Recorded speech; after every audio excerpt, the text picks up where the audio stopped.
The weekend just gone, myself, Rossa, the other man not having clothes, we embarked to a strange land called Northern Ireland to get wine for the Phil. It's cheaper up there. And when we got on the train, we had found that our pre-booked seats had been taken by some Englishmen. And us being Catholic felt, the shame. We couldn't say anything. But our friend Casper, who's not here right now. Is Casper here? He's not. Casper's Polish, so he doesn't deal with that kind of stuff. So Casper said to him, lads, you've taken our seats. They're like, fuck you on about, mate. Train's fucking packed. Fuck off. And Casper's gay, by the way. In that voice of his said, guess it'll be the hard way then.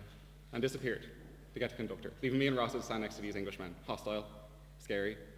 And me and Rossa, we were talking to each other. I'm gay as well for the next bit. I can say it, so. Me and Rossa were just chatting. We didn't want to have to acknowledge them. We could hear them jeering and gesturing, We were listening intently just in case they did call Casper a slur, because then we would have to jump in. Be like, that's out of order. But they didn't, thankfully. But Casper came back alone, which was an issue, because we thought we were going to have to stand here for a while after not getting our seats back. But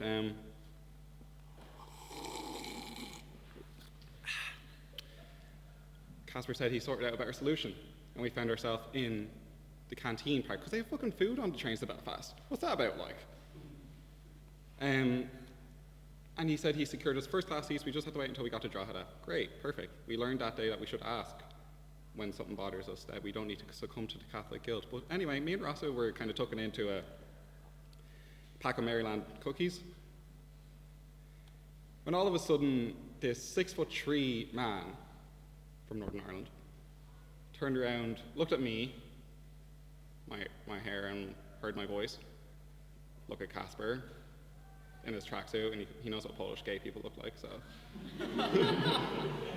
he knew what he was looking at there as well, and he was about to say something, but then he saw Rossa, and if you look at Rossa, you'd be perplexed as well.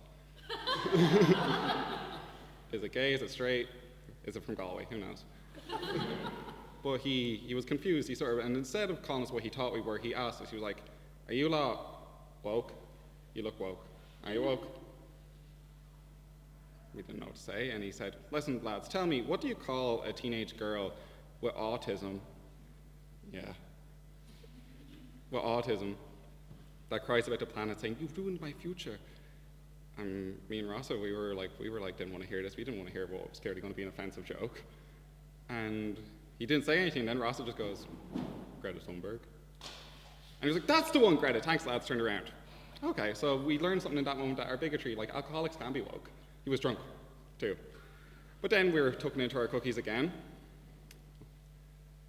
And I was just thinking about everything that had happened so far. And as I put the cookie into my mouth, I just noticed to this side of my face, about half an inch from it, the same man was down at my level with his tongue out of his mouth, wigging it like a snake, going, blah, blah, blah, blah. And he goes, give us a cookie.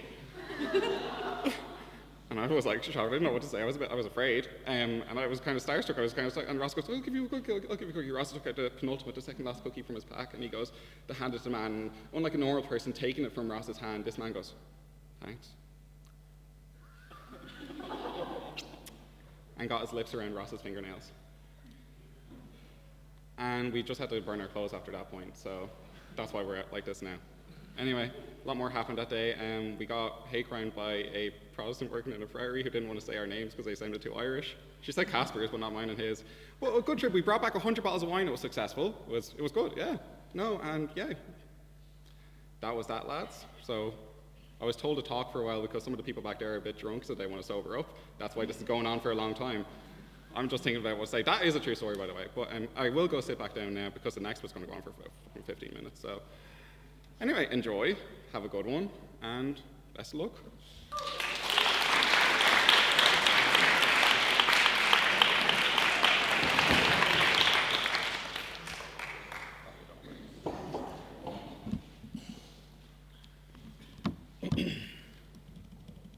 Sorry, I've had to blow in my ear. Just give me a second. I'm not doing this as a joke, like my ears actually fucking throb, and I can't hear the words I'm trying to say. Thanks. Where I came from, I do not remember, but I have found myself lost along the wanton path, where all that stands before me is an incandescent iron gate, and upon the sentinel's bars, a plaque of what stood beyond of the forgotten past. Its lettering, a warning, perhaps, I do not know, perhaps a rite of passage. It read, "Proposition or opposition, there's no need to fear, for only the intellectual may enter here. And if it be you who walks in the light, you then know all here are full of shite, and recall that whence in the GMB to the 7 deadly debater sins we all adhere." I was terrified, shocked by how fucking terrible that rhyme was. "A foe, abandon all hope, ye who enter here." Like, meters fucked and the message, I don't even know. But then I saw the epitaph in the dirt beneath me. Debating is not an experience, it is a lifestyle. And in that moment, I had never felt a greater desire to kill myself as I entered the hellscape. I say, while simultaneously switching to an easier narrative style for all to follow. I walk into the convo room, the room of envy, of jealous bastards. I see a washed-up scorn of white boys with moustaches, the liberal metropolitan elite of South Dublin drowning neck-deep in their patriarchal white guilt. The atmosphere is palpable. I find myself possessed by this gut-churning desire to be oppressed. The room of debaters murmurs with deadpan exposition, "Oh, I just love the smell of identity politics in the morning." Words of self-gratifying denigration. "Oh, the horror, I'm a white man, the shame. I can't tell what's more vindicating, the horror or the shame, the shame, the shame." Yeah, I really feel for the African-American experience after my Erasmus in LA. Do you know I'm doing black studies as an elective? You know when your dick dribbles down your leg after a piss because you didn't carry out a second jiggle and a wiggle? That's like having a period.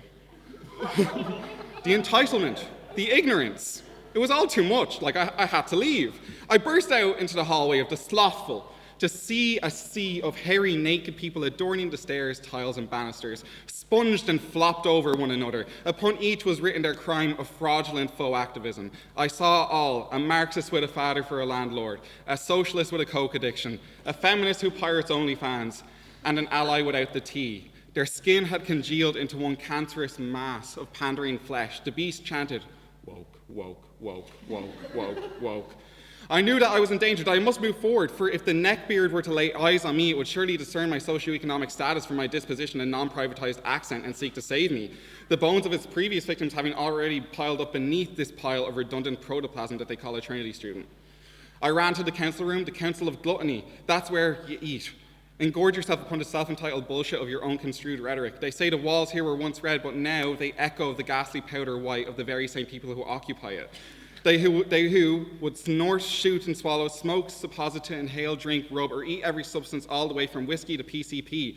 Though deep down they know that no amount of angel dust or acid, smack, crack, hash, weed, devil's lettuce, China white, poppers, bath salts, mushrooms, nose candy, booger sugar, or MDMA will fill the hole within them that longs for the internship, glorifying the exploitative free labor that they claim to hate. And though you could attempt to show them the hypocrisy of their recreational drug use, that it does a lot of heavy lifting for their fucking shit personalities, and that it also disproportionately preys on the working class of the developing world whilst they're protected by the walls of an elitist institution, you would first have to catch them as they run around up and down across the walls of this room binged on coke and speed. I attempt to leave, but now, by the door is a twink on all fours, adorning its neck a dog collar, upon its tag the name of Pride. "Good boy," you say as you reach for the door handle. "Oh! Oh! Oh!" Suddenly a femboy emerged from beyond the couch, with its leg in the air as it licked its balls clean whilst a bisexual big-titty goth girl held the leash behind both the boy's neck. It was like a really fucked-up version of Challengers movie, where instead of tennis they played dominatrix. I ran for the balcony, V McCroy in a veil. Along the stairs like vultures sat the wrathful. I'll allow you to ruminate on what they could be, think about it privately, for a bit, and if you come up with any good ideas, you can tell me after the debate, and if it's good, I'll put it in for next time. Isn't that nice? My speeches are interactive, That's nice. Anyway, I marched out onto the balcony where greed resides, sitting in a circle of chairs where a bunch of sinister fuckers dressed like the Monopoly Man, an intellectual dark web dealing in the marketplace of ideas, or more accurately, stealing other people's ideas that had already been said better and making them worse by running them through a bastardized thesaurus. Their rebuttal was met with cowardice. The other members of the circle would force the coward to invest in a Bitcoin that was doomed to fail. At high noon, the word internship would be said, and they would fight each other, throwing the debate partners from the balcony till only one remained, whilst the rest were fed to the worst of all, those that occupied the chamber, the lustful, the chamber. What could be said but the smell of sex? Velvet curtains congealed with lube and enriched by the smell of sweat and smegma, filled by debaters with standards so low that they fuck themselves. And when you take 500 of these fucking men, these preening, posturing, intellectual elite cocksuckers in the nip and pump them full of hormones and Viagra to let them loose on one another, they will bum, fuck and swallow, rim, blow and cum, till their testicles are singing, "Oh come all you faithful," and their semen shoots out of them like congealed snot onto each other's faces, making them look like a Picasso.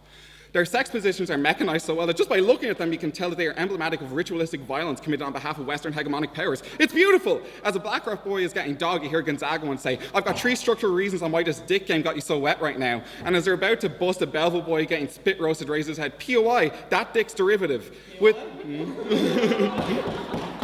this Brat's defiance, the culmination of their sequestered moans results in an anti-capitalist rant as they are spiritually, psychologically, emotionally, and physically fucked. They're on the far side of fucking. It's pubic, every position in every hole. You couldn't tell the difference from an arm, a leg, or an arse. Relentless writing that felt like days, weeks, years. An epidemic that, after all, lasted all of 2 minutes. As they scream, "Oh, fuck, the motion passes!" I wake up in bed, alone. My sheets wet. It happened again. Oof. Thanks. Enjoy the debate, guys.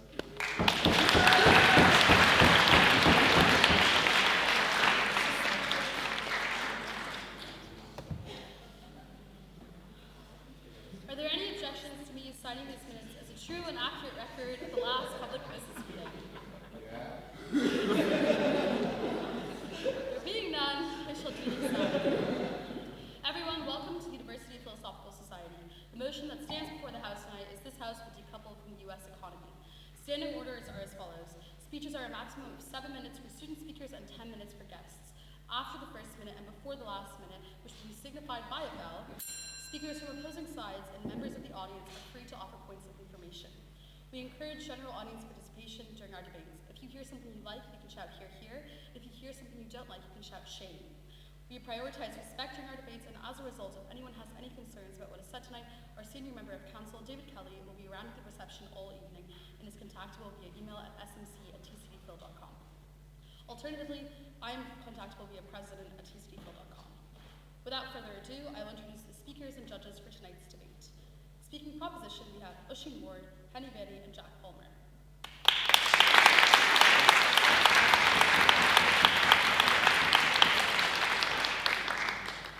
Speaking opposition, we have Catherine Mullo, Daniel Sharamita, and Max Van.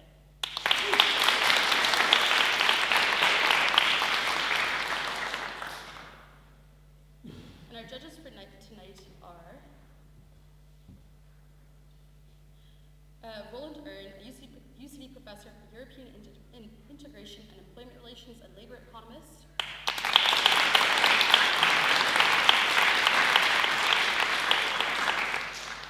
Paul Scanlon, Trinity Professor who's published in the S.E.R 25 years ago, a Professor of Macroeconomics and Open Economy.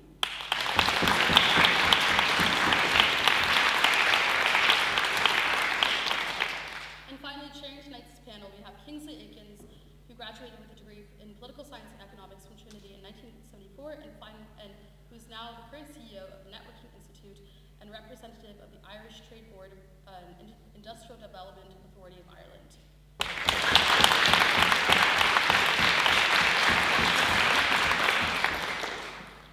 Without further ado, I now invite Oisin to open the side proposition and the debate as a whole. Hear, hear.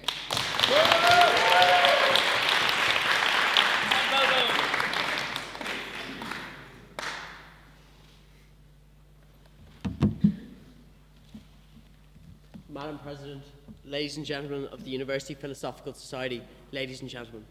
I know many of you in this room are economics students who are trying to use this debate as a networking event.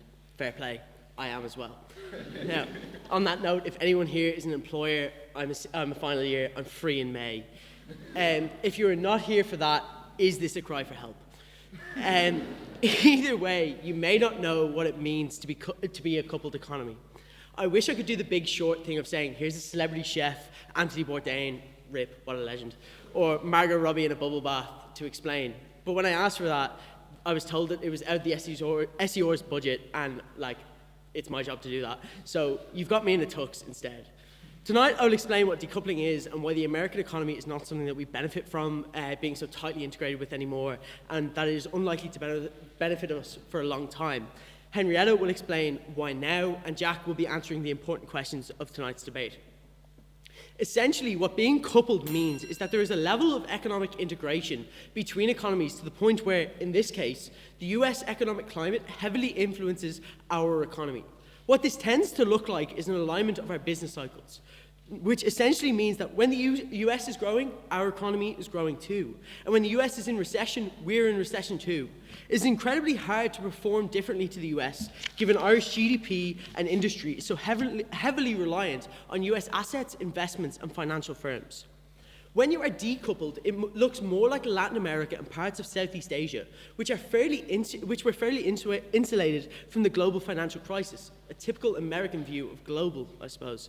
Now, this is because their asset holdings and financial markets were not integrated with the US in the same way. Essentially, they didn't buy the billions of dollars worth of shitty mortgage CDOs, right? When we're talking about decoupling, we aren't suggesting we call Apple and Tim Cook into a room and tell him to leave and take all his money with him. It looks more like diversifying our assets away from US holdings. Currently, US dollar reserves make up about 10% of the Irish Central Bank's their total foreign asset holdings. And there's a major cross-ownership of assets between Ireland and the United States. Decoupling would simply mean a gradual diversification away from US holdings so that our asset values are less impacted by the economic climate in the US. It also means that we shift our focus away from trying to attract US firms and investment into Ireland and welcome investment from other sources, as well as subsidising the building of our own companies and industry. Now, there's a limited extent to what can actually be done. We are by no means saying that we could cut all trade and completely insulate ourselves from the largest economy on the planet. That's genuinely ridiculous, mainly because it's nearly impossible given our geographic location, the industries and employers we have, and the fact that we don't have control of our own trade policy.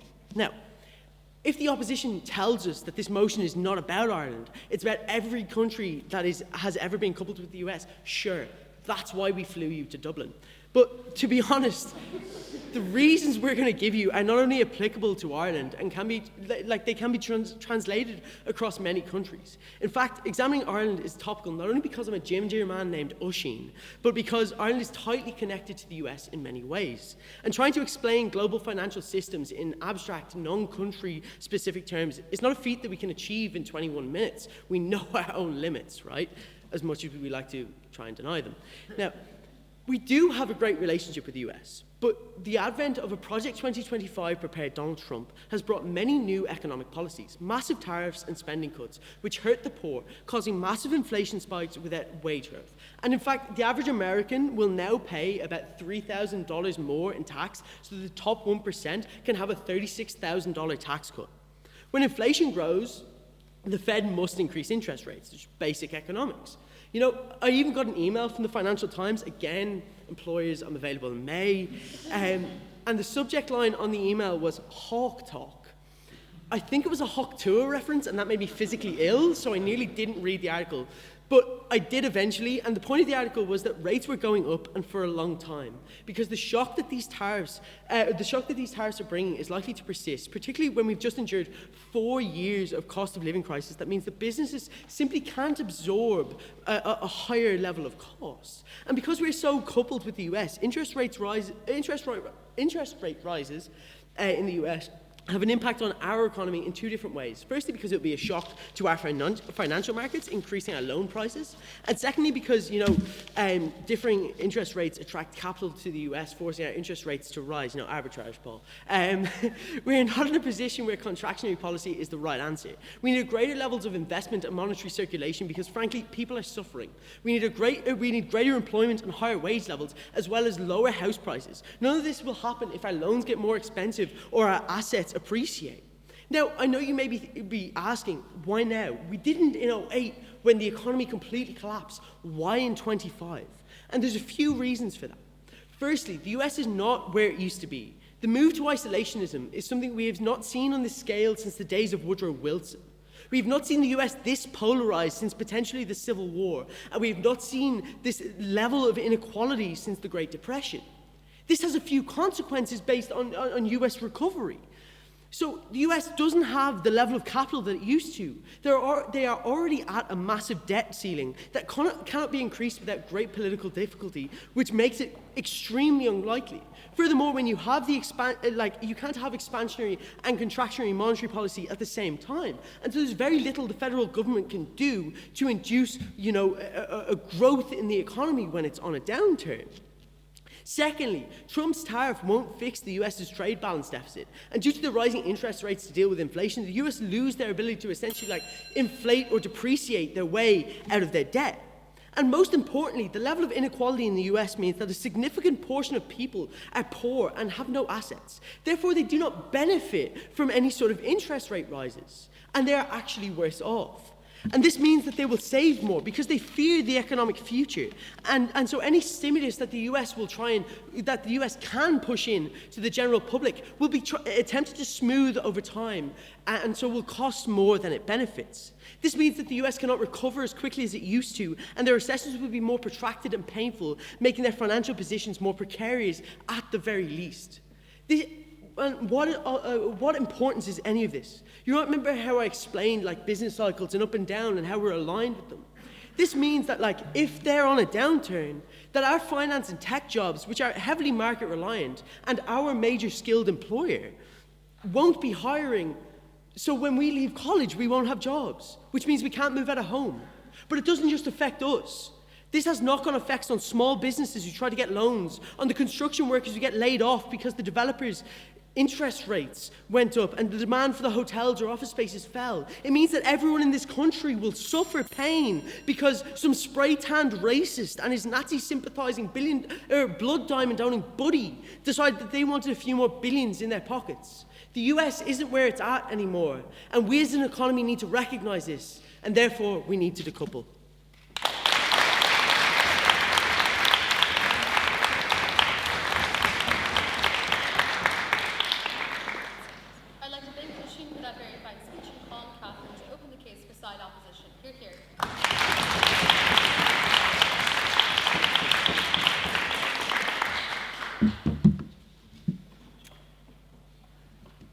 So I want to begin by thanking TCD Phil and Student Economic Review and everyone who brought us out here, but I will be spending a lot of my speech talking about why the United States is really great.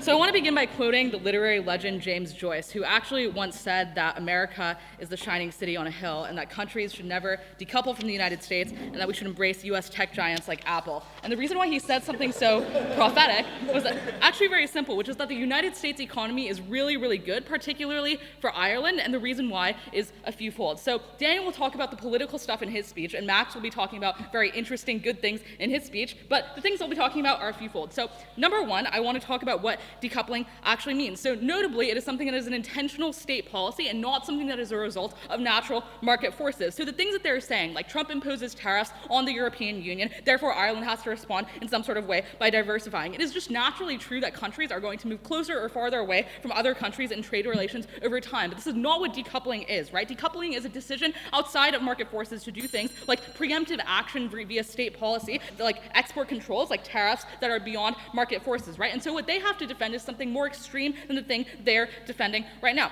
But the second thing to say is that, like, I'll admit that we're probably not in the best political state right now as the United States, but like at best, this is very transient, right? Like the political instability that they are talking about is something that lasts 4 years, but things like tariffs are obviously reversible in the future, and the economic fundamentals between the United States and other countries like Ireland are very strong. And it's just deeply unclear what the alternative is on their side. Like probably they're trading with some other regional bloc, for example, that is also deeply tied with the United States. And so it is unclear whether they are actually insulating themselves from risk on their side, or they're just exposing themselves to the same amount of risk, but they don't get the benefits from the US's major economy. So the first thing I'm going to talk about is why just like freer trade is good, that is just exposing yourself to more countries, and also why the US in particular is quite good. So the generic reasons are like very Econ 101, but it's just like obviously like countries can specialize, and it's an argument about comparative advantage. That is, like, no country is good at producing literally everything, and so oftentimes countries are good at producing particular things, and so you focus on the goods that you can produce most efficiently, and so this becomes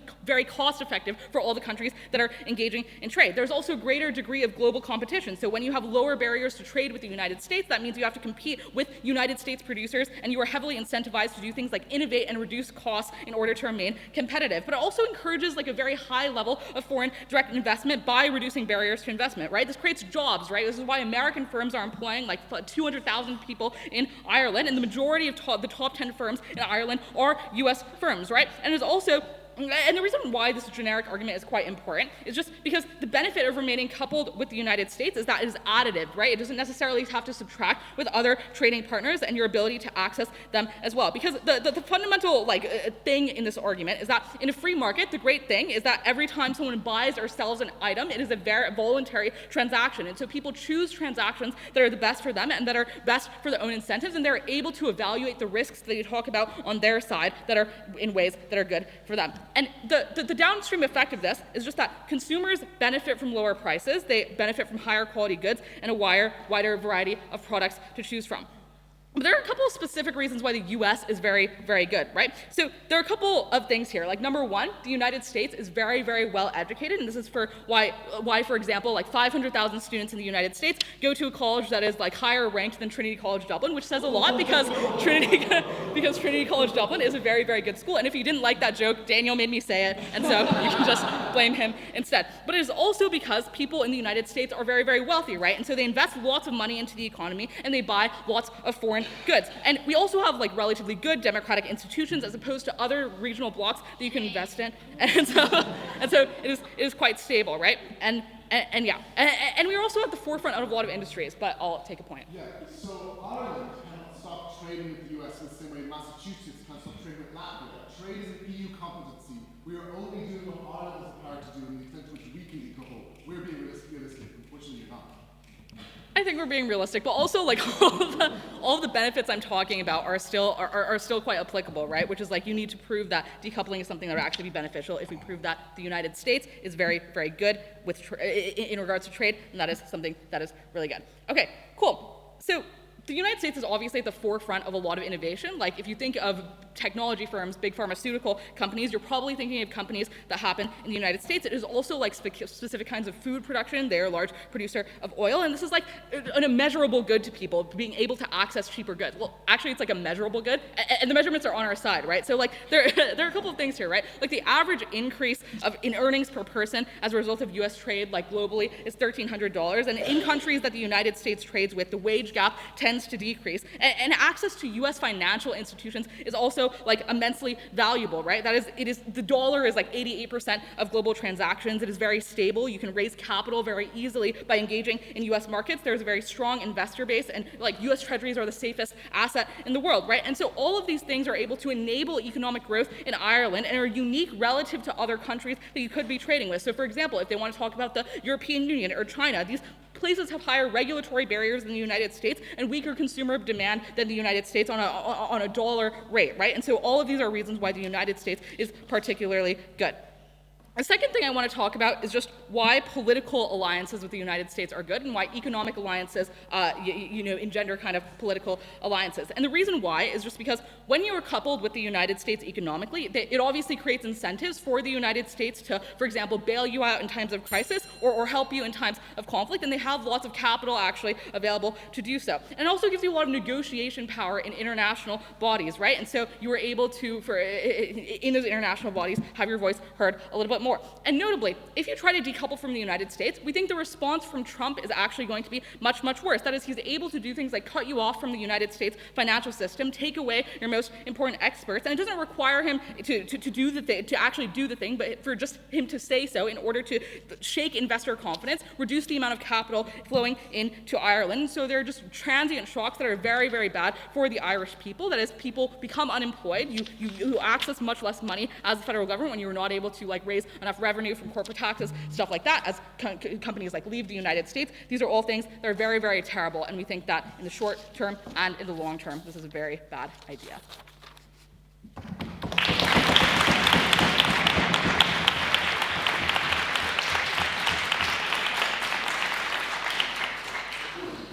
I'd like to thank Catherine for that very fine speech and call on Penny to continue the case for side proposition. Here, here.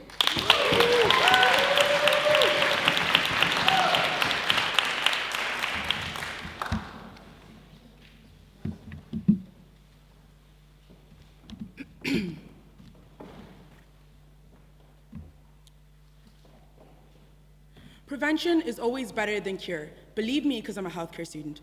Tonight's debate is not about whether or not we ought to distance ourselves from the US economy.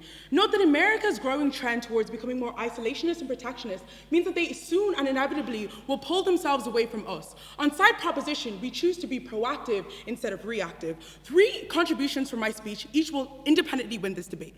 1, why the US is inevitably and certainly going to pull out from us, and thus debate becomes one of urgency only solved by proposition.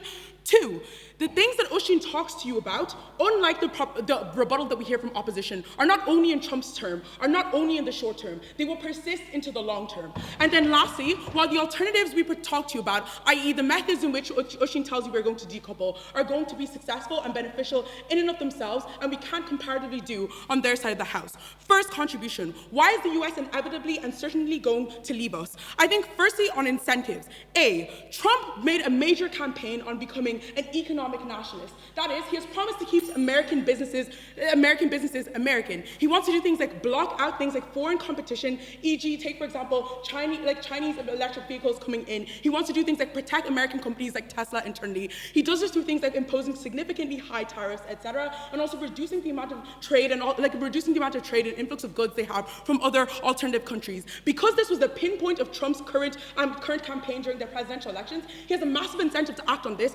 insofar as he doesn't want to lose the voter base and the support that he has. Secondly, Trump's own personal beliefs. Trump is a very pro-American and nationalist man, meaning that he wants to use the power as president. He has a strong incentive to want to keep these businesses American and to follow in the policies that we talk about. But also thirdly, many American citizens on ground want to be pro-American and more protectionist. We see this because we already know that almost 60% of Americans want a significantly stronger push on things like reducing immigration and also protecting American businesses and pushing out foreign competition, meaning that it's likely they're going to act on these things. Fourthly, though, it is also just the fact that at any point in time, for example, even our own competitors within the EU, take for example Eastern Europe, with countries like Hungary seeing as high as 2.4% growth in GDP, compared to the rest of the EU growing at a steady 1.2%. It is likely that Trump is going to pivot towards Eastern European growing economies over Ireland. This simply just means there's a strong incentive to move away from us. The capacity comes from such. 1, Trump is the president of America, meaning he has a capacity to be able to implement executive policies very easily. 2, note that both the Congress and the Senate are currently both Republican, meaning that Trump as a Republican president is likely to receive very little opposition to the policies he wants to act in place, but also thirdly, just the fact that I've explained to you why the American population wants these types of policies in place. They have a capacity to pass these without very little backlash and oftentimes very large support from the public. The bottom line of all of this is America is going to pull out from us. So everything that opposition has told you and will continue to tell you about how good the American economy is and will be in the future does not matter. You've wasted 7 minutes of your speech. Because even if their economy is good, if they pull out from us, we don't have access to any of the benefits that they've told you about. And thus we ought to decouple so that we are not left blindsided and abandoned. When you know your man is cheating on you, leave him before he fucks you over even more. Simple.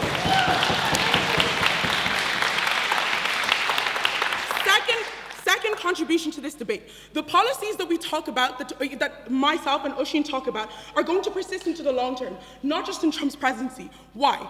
1, it is significantly difficult to oftentimes overturn a significant amount of tax, financial, and economic policy. Empirically, we've seen throughout Biden's presidential election, all of the tax codes that Trump had put in his first presidency still remained in place, even though Biden was obviously a Democratic instead of a Republican. But also, secondly, it is just the fact that due to the world being in a state of massive chaos, with wars, for example, like Israel-Palestine, like Ukraine-Russia, and all the turmoil that is currently going on, people want peace and stability. So it often just means that the voter bloc are going to be very, very angry if you start turning over policy every 4 years. They want stability. So no next presidential electorate, either Republican or Democrat, has the incentive to want to piss off their voters who they need to be in power and are thus likely to keep Trump's policies even if they wouldn't want to on either side of the house. But also thirdly, there's a lot of bureaucratic red tape. There are like hundreds and thousands of officers and people employed in making decisions. It is really hard to do so because you have to debate through both both sides. You debate against Democrats versus Republicans. It takes an extremely long amount of time, and oftentimes there are more important things that the government has to tend to. For example, if there's a certain economic shock, if there's a COVID part 2, if there actually is a war that breaks out, etc., and all these types of things as well. But also, like, if there are all these types of things as well. But also, fourthly, it is the debt that Oshin talks to you about in his speech. To quantify this, the debt that the U.S. state is currently in is $36.22 trillion. I cannot quantify what this means to you, but I can promise you it will take generations of lifetimes to be able to pay that back. This just simply means they have little capacity to be able to invest in overturning these types of policy, and they have to focus and keep the policies that Oshin talked to you about in place in order to be able to do this. This simply just means that the policies exist long-term, and don't listen to opposition when they tell you it only exists with Trump. Last contribution to this debate. What are our alternatives and why are our methods of decoupling successful? 1, Oshin tells you we're going to do things like diversifying our currency reserves. Why is this extremely good? Note that nation-specific shocks and nation-specific turmoil that happens, literally things like political protests and widespread like riot etc. that can happen within the US, but not in other places, for example, like Saudi Arabia or China or the EU. It simply just means that if something goes bad with the US, but if we're coupled with them and dependent on them, then we're kind of fucked when shit goes bad for the US.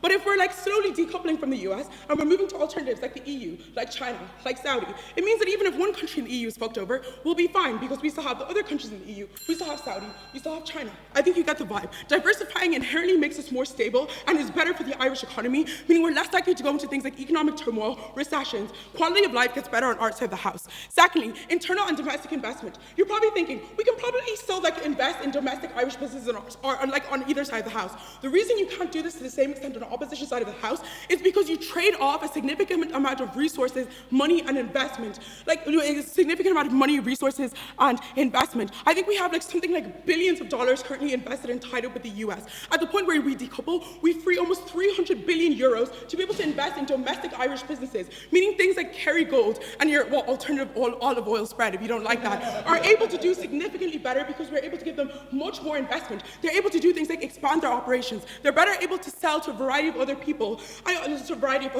etc. Lastly, alternatives like the EU, like China. Note that China is currently the fastest growing economy in the world versus the US, which we proved to you is already on an economic downturn. But also secondly, China quite famously has a lot less labor restrictions and regulatory restrictions. It's very cheap to pay people in China to do the same work in the US. So whatever props or upset to you is just a lie. But I think it ultimately just means that we have better alternatives on our side of the house, and we have a vaster alternatives. People like China and the EU don't want to work with you as much to the point where you work with the US, simply because of the political opposition they have to each other, but also secondly, the trade-off in limited on resources. I think simply we're able to win this debate to you because we're able to prove to you why we ultimately must decouple at some point, and doing it on our side of the house allowed us to be prepared instead of blindsided. We're also, I'll finish in 1 second, we're also secondly able to prove to you why the policies that we talk about exist into the long term. So we ought still decouple even the debate happens years from now. And then lastly, we prove our side is successful in and of itself. For all these reasons, there's no choice but to vote proposition. I'd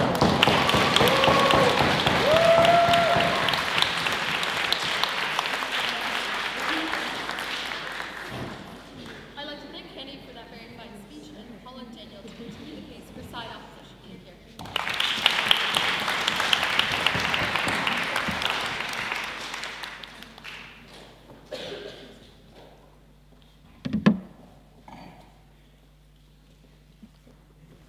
I'd like to thank the TCD Phil and our wonderful opponents and the wonderful audience and our wonderful judges for being here today. I'm not going to grovel to any employers in the audience because since the American economy is so strong, I am very gainfully employed, and so are the other members of this bench.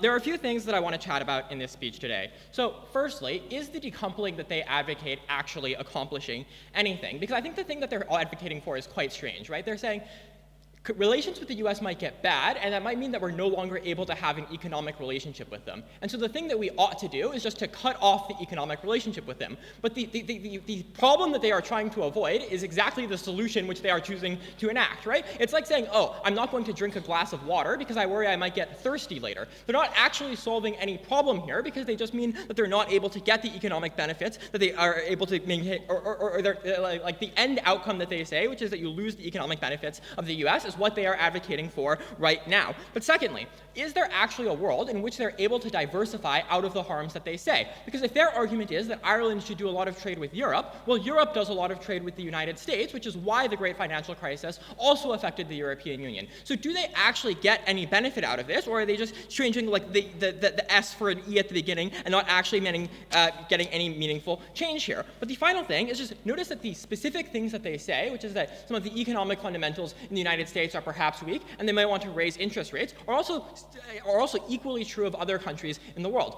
The thing they tell you is because inflation happened, because there was a cost of living crisis, interest rates are going to have to rise. But these are also things which happened in Ireland and things which happened in Europe in a minute, and so they would have to address these issues on their side of the house. In contrast, growth in the United States is stronger, inflation in the United States is lower. This gives them more wiggle room to actually manage these issues, and so the economic relationship with the United States becomes a cushion for any economic hardball in Ireland or other countries which wish to decouple. Yeah. The inflationary crisis was dealt with, and then your president increased 25% tariffs on every country's goods and caused a stagflationary shock in your country, which affected the whole world. These tariffs have actually not been enacted, so this is like an afactual claim which has been made. I'm going to explain to you now why I think that this is never going to happen. And this gets into the politics of it, because the big thing that they are going to say is that this is going to happen anyway, and so we ought to do with it right now. A couple of problems with this. If their argument at a high level is we should do this gradually, but this is something which is imminently happening now, then they don't actually gain any benefits on their side because they're just saying, oh, we're going to preemptively do something which is happening imminently. But why do I think that this is actually very unlikely to happen at all? One, I don't think that so basically, why is the United States unlikely to cut off its global relations with the rest of the world economy? So one, there's an element of corporate lobbying in the American political system that is very strong. So it may be true that there are many members of Trump's political base that want the United States to be closed off from the global economy, but the primary people who hold power in the administration and who fund the political campaigns of Republican congressmen fundamentally disagree with this. That is, it has been very beneficial to Wall Street to have a globalized financial system, and that the big corporations like Apple and Amazon benefit a lot from the tax status of Ireland. It may be the case that Trump is able to win elections without these people's explicit backing, but for the average Republican congressman who relies a lot on receiving funding in order to run ads in order to win their elections, they actually care about what these people think quite a big amount, and so you're unlikely to see very drastic action which actually affects whether or not these people are able to engage with the American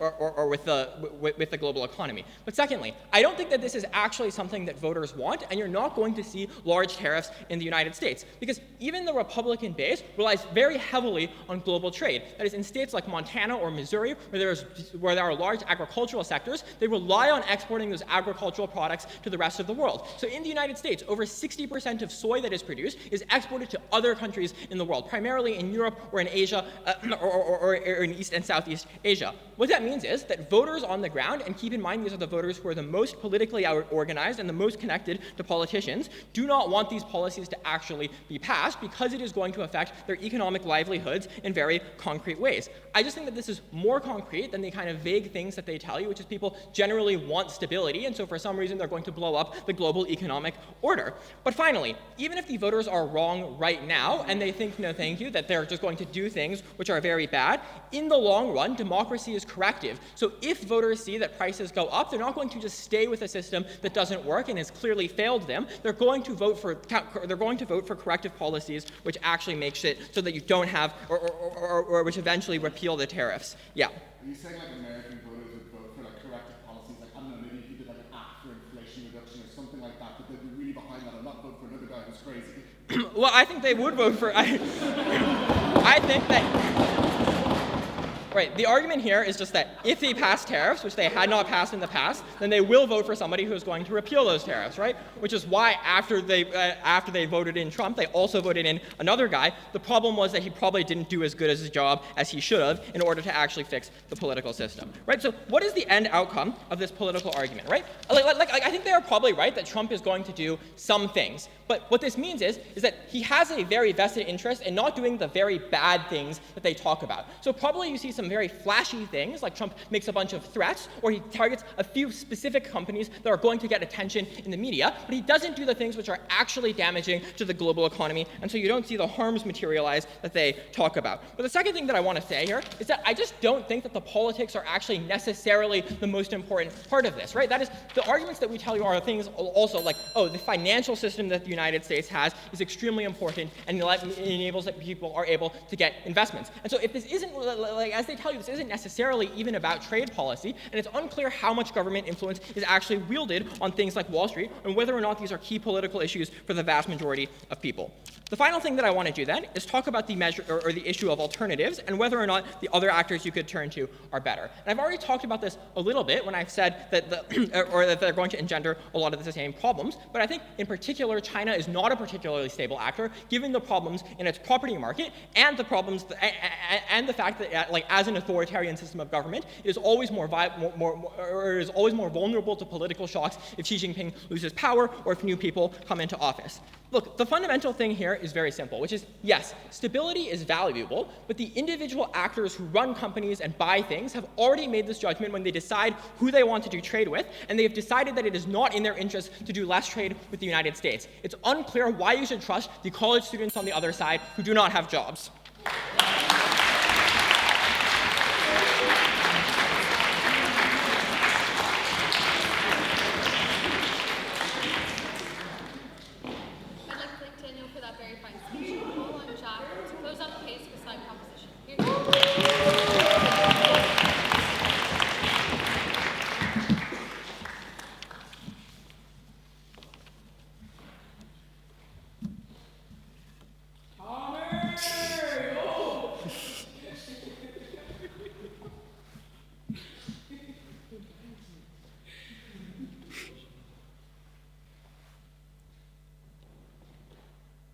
Oisin told you I would answer the key questions in the debate tonight. And while normally he lies, he was not wrong about that. I'm going to first look at whether or not we can depend on America going forward, then looking about whether or not we can find new partners, and ultimately tell you why you should vote with the proposition.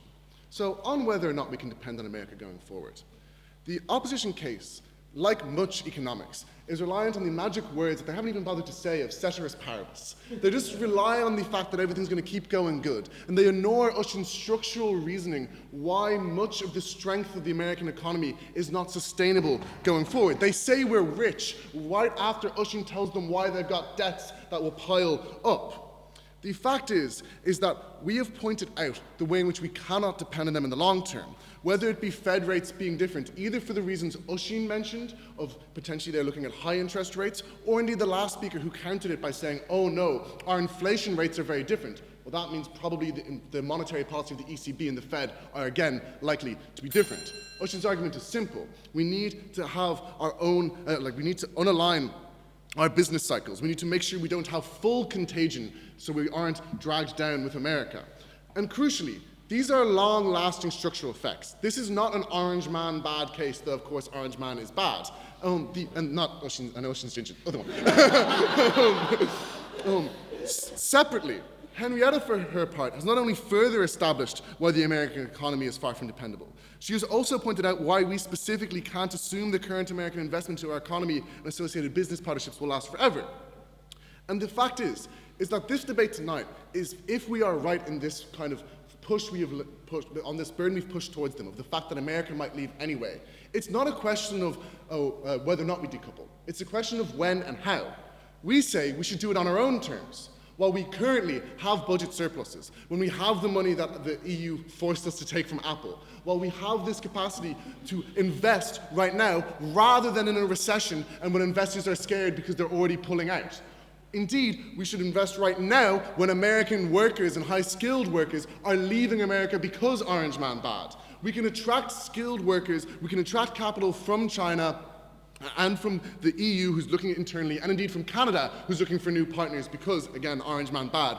Right now, we must strike while the iron is hot. And crucially, this is not just a Trump thing in terms of the threat of this. The fact is that Joe Biden wanted a 15% global corporation tax rate. If that happens, Google, Apple, they all leave. And aside from that, on the long run, what happens when Croatia replaces us? When their education rates and English proficiency get so high that why on earth would you as Google have your headquarters here if you can get a similar corporation tax and not have to pay your workers as much because the cost of living over there is cheaper? The fact is that we cannot rely on these companies' headquarters being here forever. Oddly, on the short term though, they at first seem to agree with us. They say, well, Trump's going to tariff the EU. And they're going to take away investors and things like this. And then they say, oh no, Trump will never do that. I will first ask which one of you is lying. But aside from that, I just want to broadly agree with potentially the second idea of, look, as pointed out, some of Trump's closest lobbyists are the owners of these firms who enjoy our corporation tax as they are right now. They were sitting front row at his inauguration. They won't want him to force them to move their business practices right now. Separately as well, as noted, his threats are empty. It's not going to scare the markets when Trump says he's going to do something. All the EU will do is call him up and tell him, oh yeah, we're going to introduce a scheme called Schengen. And then we'll do a few other things we're already doing, just as the same that Mexico and Claudia Sheinbaum did of promising things we were already doing to Trump and him going, God, I've got a huge diplomatic win here, and then not actually putting the tariffs in the first place. But aside from all of that, and this is a more crucial response, we're not going to tell him. We're not going, like, Micheál Martin isn't going to be on his way out of the White House on March 17th and be like, by the way, man, we're decoupling. Don't invite me next year. It's not going to be something that we announce as a loud policy. And with that then, the second crucial question is whether or not we can find new partners. And look, panel, you may think that Ireland is an unattractive economic partner. But the Irish economy, unlike myself, has not yet suffered a twink death. We can attract new partners. Indeed, as Henry has pointed out, now is the perfect time to do so. Aside from the wonderful Kerrygold, we also have Enterprise Ireland, which is the largest VC firm in Europe, which can expand its budget if the government strikes with the islands hot right now and tries to expand into sectors like AI. Maybe set up some of our own financial and business services so we cannot be reliant on American Big Four companies going into the future. But, yeah, sure, I'll take you. Why must you abandon the U.S. to enact trade in other countries? Well, see, that's the thing. As I just mentioned, we're not like telling him that we're going to fully leave. And indeed, as Ushin mentioned at the top, we're not abandoning the US. We are diversifying. We are not saying that we can't trade with the US at all. We're not saying that we kick out Apple, Google, and Meta. We are saying, as much as possible, let's try attract other suitors. Let's try invest in our own economy, and just so we're not as reliant, and that way we are not fully coupled, we're not fully bound up in a union with the American economy. The opposition, for their part, have not relied on negging us, though. Rather, they have relied on insulting our potential suitors to poison the well. And they say how America is so much better than like China and Europe and all these kind of things. They mention they go to Harvard, kind of indirectly. They say they're rich. They say they've got oil. Look, we get it. The point is that, firstly, there are many countries who have universities above Trinity in the global rankings. And we have all of those as well we can try to attract as investors. Tsinghua University is also better in the same way that Harvard is better. And indeed, as we've established, they may not stay rich. Their oil may run out, especially with Trump trying to frack it all away. And the fact is that that's not dependable on the long term. They say, well, we've got more consumer demand than China does. Again, this is not just China. We can also sell things to other people. But aside from that, I would point out that zero COVID and things they mentioned at the end of their last speech is a long time ago now. There is a strong rising middle class with a strong demand and 4 times their population. So I don't see why it's necessarily a thing if we can't partner up with them. But aside from all of that, let's just remember what we're proposing here. They try to push a burden on us of we have to cut off trade completely. Obviously not. We literally don't have the power to do so, as I pointed out in a point of information, because trade, as we know, is an EU competency. This is just about future-proofing our economy. And it's about doing things like expanding Enterprise Ireland, like just diversifying our currency reserves. And that brings me on to why you should vote with the proposition tonight. Not only because they've already gotten a free trip out of this, so really you're just balancing it out. Also, the process of decoupling itself is just good policy. We should invest more via Enterprise Ireland to become more sustainable. We should probably diversify our currency reserves just to be more future-proof. These are sensible policies in and of themselves. But ultimately, the greatest economic risk lies on their side. Given that Trump won't do anything large, as their last speaker just conceded, the biggest risk is being stuck in the hole with America because we did not diversify early enough, or indeed because eventually we haven't diversified and all the large investors pull away. And last but not least, they go to Harvard. Our CVs need this more. Thank you. I'd like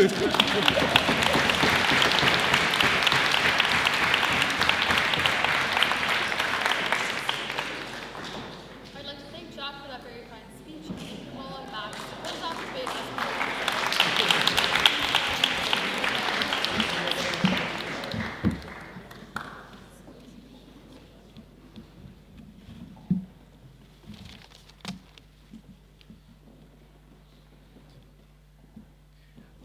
in the home of a lot of great writers, and in that spirit, I bring you some lines from Yeats. For he comes, the human child, to the waters and the wild, with a fairy hand in hand, for the world's more full of weeping than he can understand. Ireland is not ready for the world of weeping that it incurs as a lone actor. Isolated from its largest source of vaccines, biotech, crude petroleum, the ferry that must be let go of is the core conceit in Proposition's case, that the US is a perfectly rational actor, that the US will not immediately decouple fully from Ireland the moment that Ireland makes a move by itself. Trump has consistently shown that he is a vindictive leader, a leader that is willing to trade off enormous amounts of economic losses on the US's behalf in order to satisfy personal gains and to prove that he is more powerful, that the US is more powerful as a nation than other countries. They say we should decouple from the United States. And they say the way that you avoid the United States retaliating is by not telling the United States. But the United States is not stupid. The United States can see that you bought fewer treasury bonds. The United States can see that you bought fewer treasury bonds this year than the previous year. The United States can see that you have chosen to increase taxes on its corporations, and as they can see, these corporations have enormous sway over the United States government. The very first thing that the United States does under their side of the house is retaliate against Ireland. So, this brings us to what Daniel said. If you foresee the decoupling of Ireland and the United States as a terrible scenario, one which would decimate the United States, one which would decimate Ireland rather, why is it that side of Proposition wants to accelerate that process and make that occur today? And that is a question that they never exactly answer. They say, we need to strike while the iron is hot. And while that's a nice metaphor, it's not entirely clear what this means exactly. They say that Ireland is currently tremendously economically well off. It is economically well off because of the United States. Tax revenue from the United States makes up almost 20% of Ireland's GDP. Their theory is, you stop buying the greenback today, you become more economically detached today, and therefore you can attract other suitors immediately. I'm going to tell you why that makes the process of attracting other suitors enormously more difficult. Firstly, the greenback is the currency in which trade occurs, and is the currency in which most countries trade. The moment that you hold less US currency, you are simply less able to trade to begin with. Secondly, under the status quo, there is no pressure from the United States to force Ireland to decouple from the EU, from other partners around the world, from Croatia if they like. Under their side of the house, the United States now puts enormous amounts of pressure on these various countries not to trade with Ireland. So for you to believe their side of the house, you must believe that every single partner that Ireland wants to trade with will also simultaneously decouple from the United States. And that is simply not the reality that we live in. The final thing to say is that so much of Ireland's economy is currently dependent on the United States, that the retaliation from the United States is swift and immediate. The United States imposes a tariff, suddenly Ireland's economy is decimated. That makes it less able to engage with trade in other partners and less likely to attract other partners to begin with. Yes? Yeah, you have to debate what we've said, not a straw man of other policies we've never suggested, such as introducing tariffs, raising corporation tax, or indeed ending trade overnight. That's not our policy here tonight. That's not how we're decoupling. We need to engage with what we've said.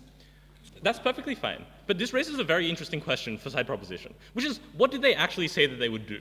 Because in the very first speech, they said, we might buy a little bit less greenback, and then hand-waved to you to tell you what decoupling meant. But really, what they were unwilling to engage with in this debate was what decoupling actually involves. To decouple from an economy involves actively taking steps to remove your dependence on that economy. That means that you need to buy less currency. That means that you want their firms to play less of a role in your domestic economy. That means taking all of the steps that we tell you under opposition, which is a burden that they continued to try to dodge. So, let's deal with some of their substantive claims then. The first thing to say is that Ireland and the United States have currently a mutually beneficial relationship in a very specific way. Ireland exports $67 billion of goods to the United States. The United States imports $3 trillion of goods total. That is a minuscule quantity. These goods involve perfumes, chemical cultures like agar, certain packaged medicines. These are not essential goods to the United States. They are not essential for national security. The United States will not fight over Ireland's exports to the United States. Rather, it is the fact that US firms are able to set up shop in Ireland, exist in an environment with fairly low amounts of regulation, and profit enormously from that, and bring wealth back into the United States, and be technologically dominant in the world, be dominant in the world in almost any sector that you can name. That is a benefit that the US reaps from Ireland. It is a relatively unregulated economically, economically, a relatively unregulated environment that its firms can operate in without incurring those harms to the United States itself, and in turn benefit the Irish economy and benefit US dominance in the world. That is the very, very fine balance that side proposition with their policy upsets. It upsets it because, in order to decouple, you need to explain a political rationale for decoupling. You need to explain to people why it is that you're putting less money into your trade relations with the United States and more money into your trade relations with other countries. The key thing to understand here is this is not a move that you can just pull in secret. You cannot just not tell them, because people will find out, it gets printed in the media, and immediately you have to defend your decision. You have to explain why it is that you're decoupling from the United States. And you need to say all of the ugly things that proposition said in their speeches about why the US is unstable, about why they believe that the leader is unstable, why they believe that the economy is bad. And the moment that you say those things, you incur all of the retaliatory harms that Daniel and Catherine tell you about in their speeches. That is why side proposition never results in a more stable Ireland. Let's finally talk about, then, the most important thing in this round, which is why is it that we ensure a soft landing, and how can we ensure a better Ireland for the future? To borrow Jerome Powell's statement, the idea of a soft landing is that you are able to wean off your dependence on one country and establish trade relations with other countries. The important thing to say here is that decoupling requires an immediate action, as we said in our first speech, to remove yourself from the United States orbit, not fully, but at least in some marked way. Under our side of the house, we tell you that you can cultivate your trade with other partners. You can use the greenback to trade with them. You can borrow the US's soft power in order to gain more leverage. You can use the fact that US tech firms are in your country to gain that leverage to begin with. That is how we ensure a soft landing. We continue our relations with the United States. We make sure that they're still at the center of our foreign policy, at the center of our economic policy, and what we do is we use that power that we have borrowed to trade with other partners, to establish other options, and we can do that silently. We can do that without them noticing. We can do that by making the world more interconnected and making Ireland more at the center of that. And that is how we ensure that you can decouple from the United States eventually without doing so immediately. Thank you. Now we will call a vote. All those in favor of the motion will say aye, and then when I call for all those against the motion, side with the opposition, will say nay. So all those in favor of decoupling from the U.S. economy? Aye!